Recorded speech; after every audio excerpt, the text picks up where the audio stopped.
El tema de hoy es un tema básico en el que vamos a definir qué es la clarividencia y algunos de sus principales derivados. Clarividencia, o que hablamos de clarividencia, cuando las personas percibimos por vías extrasensoriales. Y hay que entender qué significa extrasensorial. Sensorial viene de nuestros sentidos, ¿sí? Nuestros sentidos, todos los conocemos, nuestros 5 sentidos, pero cuando se habla entonces de un extrasensorial, nos está hablando de algo adicional a nuestros 5 sentidos, que es lo que es una percepción más, que no tiene que ver con el plano físico, sino que ya tiene que ver con otros niveles. Capacidades extrasensoriales es donde entraría precisamente el psiquismo. Percibimos lo que son hechos objetivos o situaciones, información que es muy diferente de la información que se recibe, por ejemplo, con la telepatía, porque la telepatía finalmente hay medios entre las personas, estamos un grupo de personas o estamos 2 personas y estamos intercambiando comunicación a través de la telepatía. Pero en la clarividencia no es propiamente así. De hecho, nosotros podemos tener información de tipo clarividente a través de los sueños, a través de los objetos, como es el caso, por ejemplo, con la psicometría. Estamos utilizando una especie de visión. Es una visión que no tiene que ver propiamente con nuestros ojos físicos, sino con esta percepción psíquica que es otra visión, ¿sí? Que ve más allá de lo físico, del plano físico. Generalmente en los estudios ocultistas clasifican o nos dicen que podemos distinguir distintos tipos de clarividencia. El conocimiento paranormal, por ejemplo, de los objetos ocultos, le llaman criptotiscopia. El conocimiento de los propios órganos internos, autoscopia, o de los órganos de los demás, heteroscopia. La percepción de acontecimientos lejanos como telequinesia o clarividencia de viaje, las visiones en estado de vigilia de seres incorpóreos o procedentes del más allá, que se le denomina clarividencia objetiva. Toda una teoría aquí de definiciones clarividentes. La forma más frecuente de clarividencia espontánea es la que se produce en el sueño. Asimismo, existen personas que, estimuladas por sistemas de apoyo, como por ejemplo las cartas del tarot, cuando hablamos de tarot me parece que lo mencioné, que se estimula bastante la glándula pineal, y es muy normal que a través de meditar y a través de hacer prácticos específicamente de desarrollo psíquico, o a través, por ejemplo, de la estimulación como las cartas del tarot, o también, por ejemplo, la lectura de la bola de cristal, o la lectura de los asientos de café, o todo lo que tenga que ver prácticamente con la adivinación, estimula esta glándula pineal y nos permite entonces ir despertando e ir desarrollando naturalmente lo que es nuestra clarividencia. Claro que también hay una serie de técnicas y ejercicios específicamente para eso. No quiere decir que tenemos que aprender todas las artes adivinatorias para ser clarividentes, pero es cierto que la gente que practica todo lo que es la adivinación se va a agudizar muchísimo más. Entonces vamos desarrollando y reforzando nuestras facultades ocultas de clarividencia, y es así como poco a poco empezamos a sentir que ya percibimos más, que de hecho les voy a decir que las ocasiones en que yo he tenido sensaciones clarividentes no es precisamente como que ver, es difícil explicarlo, pero no es precisamente como estar mirando algo con los ojos, sino es como si te llegara una información de algo que está por pasar, ¿no? O algo que va a acontecer. A mí me pasa mucho en los sueños. Yo tengo una actividad muy interesante en los sueños, desde la proyección astral hasta la clarividencia y otros temas. Pero bueno, también es cierto que cada persona tiene que explorar su propia clarividencia para conocer las formas en cómo te conectas y las formas en cómo puedes recibir información. Hay algunos derivados de la clarividencia que vendrían a ser como una especie de clasificaciones. Esto es, por ejemplo, la clariaudiencia, que se trata del mismo fenómeno de percepción, pero aplicado al oído. y se puede escuchar desde ciertos zumbidos hasta como susurros o inclusive escuchar claramente palabras. Y claro que muchas veces esto lo han denominado como una esquizofrenia o es muy chistoso, pero recientemente me platicaba Valder acerca de las mediciones y los test y las estadísticas, que decía que en México se hizo un estudio. Como nosotros somos tan místicos, para nosotros el hecho de que alguien nos diga es que escuché una voz que me dijo esto, o es que tuve un éxtasis aquí espiritual, religioso, que tuve una manifestación divina, para nosotros como cultura es normal, pero para otros países, por ejemplo como Estados Unidos, nosotros caemos en categoría esquizofrénicos. ¿Sí? Claro está que no descarto que de veras existan patologías de este tipo, pero la verdad es que vuelvo al punto de que uno tiene que conocerse y no porque estemos escuchando ciertas cosas lleguemos a pensar que estamos esquizofrénicos. Muchas veces se trata simplemente de que tenemos un aguda desarrollo psíquico y que pudiéramos estar ante una situación de tipo de clariaudiencia. Por ejemplo, pueden percibir, estas personas que son clariaudientes, pueden percibir a través de lo que consideran espíritus, escuchar sonidos lejanos o en lugares lejanos, captar algún ruido. Y también hay que notar que algunas personas sus sentidos físicos los tienen de una manera desarrollados y otros los tienen mucho más desarrollados. Yo he tenido casos en los que hay personas que perciben sonidos de nuestro plano físico que el común de las personas no los perciben, o sea que tienen un oído todavía más agudo y siguen escuchando a lo mejor lo que pasa de aquí a 2 cuadras, ¿no? Y es impresionante, pero finalmente son los desarrollos de nuestros propios sentidos. Ahora, un desarrollo más allá de nuestro sentido natural del oído ya sería percibir lo que está sucediendo paralelamente en este mundo paralelo a nosotros y que es el mundo que consideramos espiritual. Hay otros que también se conoce como la precognición o la retrocognición. La precognición, me acuerdo que también cuando hablamos de desarrollo psíquico mencioné un poco acerca de estos.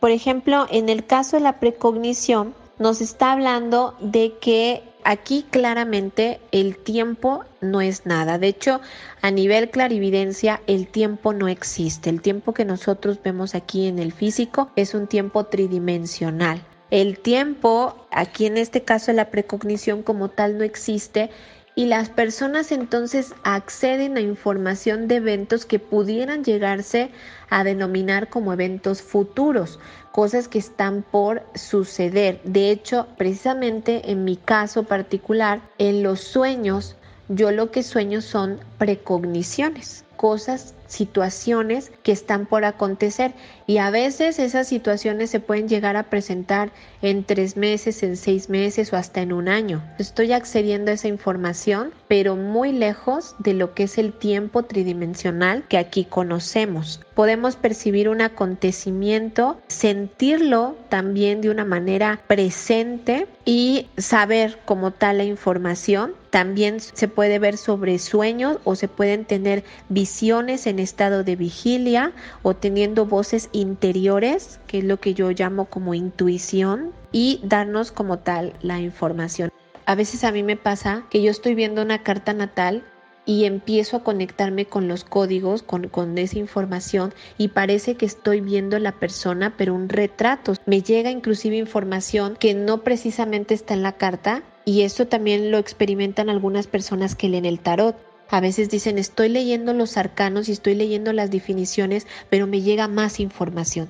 Esto es totalmente natural. Por ejemplo, Nostradamus, que hizo infinidad de profecías, veía cosas, pero también yo creo que las veía a través de conocimiento astrológico, porque él tenía ese conocimiento y accedía entonces a mucho más. La precognición se puede interpretar también como la profecía, la predicción de acontecimientos bajo la inspiración divina. Tiene un alcance bastante grande o bastante amplio el tema precognitivo y de alguna manera se le atribuye a estados alterados de conciencia en los cuales estas visiones provienen de maestros ascendidos o de nuestro propio ser superior, de nuestra propia divinidad. Está otro que también se le conoce como la retrocognición, que la retrocognición tiene que ver más que nada en la parte de explorar el pasado. Vuelvo al tema, en estos niveles no hay como tal esto de pasado, presente y futuro, esto que es tridimensional. Sin embargo, por pasado entendemos, por ejemplo, ver las vidas pasadas. Muchas personas que utilizan los registros akáshicos con mucha facilidad y que se conectan y que comienzan a ver un montón de cosas, están de alguna manera conectándose a esta capacidad que es la retrocognición. Y entonces podemos ver las vidas pasadas, podemos ver el pasado kármico de esa persona, nos refiere a algo en particular que aquí entendemos en este plano como pasado, pero que finalmente pues está grabado en estas dimensiones o en estos planos mentales y astrales. Puede ser también desde ver lo que hiciste la semana pasada, que a veces eso también nos dice, ¿cómo sabes que hice eso? Pues estamos accediendo a este pasado entre comillas, ¿no? Y se puede sentir, se puede percibir, y es a lo que de alguna manera se le conoce como la retrocognición.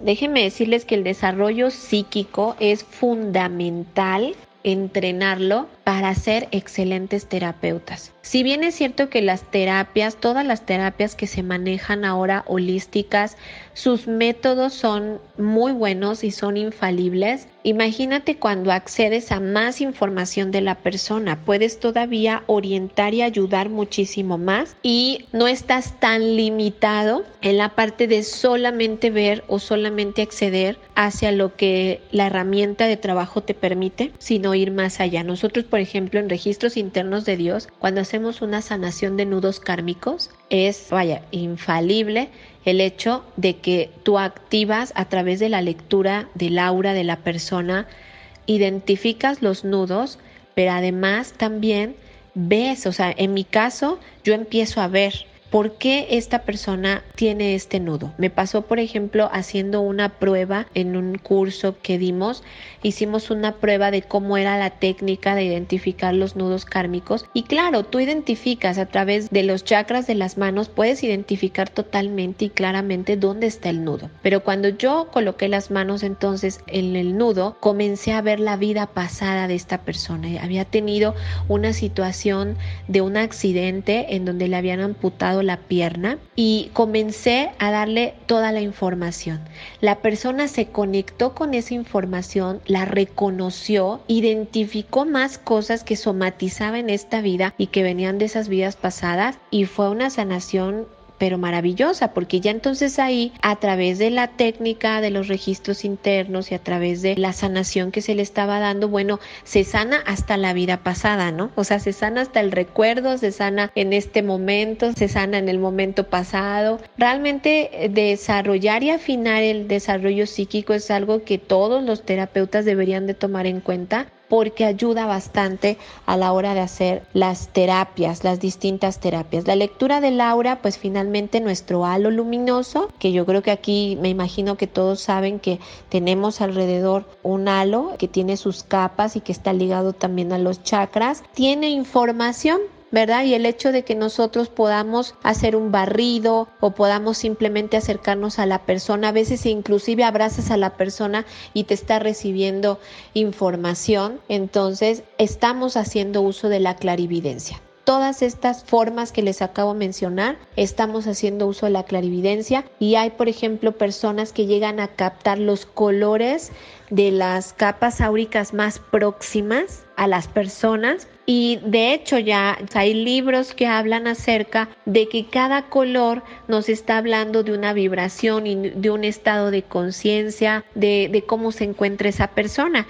Igual hay personas que a lo mejor dicen, no veo los colores, pero sí capto que estás deprimido o que estás muy eufórico o que algo pasó que te tiene así animado o tristón, o de diferentes formas, ¿no? Sobre todo en el cuerpo emocional. Hay diferentes definiciones que se dan. Por ejemplo, hay personas que dicen que cuando en un aura predomina mucho el color rojo, habla de que es una persona que tiene emociones muy coléricas, o sea que puede ser muy enojón o que puede de repente ser muy impulsivo o estar muy ligado al tema de los deseos, o por ejemplo una persona que vibra mucho en color amarillo, que lo perciben como amarilloso, y también hay tonalidades de cada color, pero en general un amarillo dicen que habla entonces que es una persona muy intelectual, que razona mucho y que se mueve mucho a través del pensamiento, ¿no? O cuando, por ejemplo, ven un aura color azul, azul clarito, nos habla que es una persona muy pacífica, muy serena, muy tranquila, muy meditativa. Y así hay toda una escala que nos va indicando los diferentes estados. Y que bueno, pues también sirve bastante bien para poder hacer un expediente, cuando retomando lo de los terapeutas, hacer un expediente y ver, por ejemplo, la evolución que va teniendo la persona.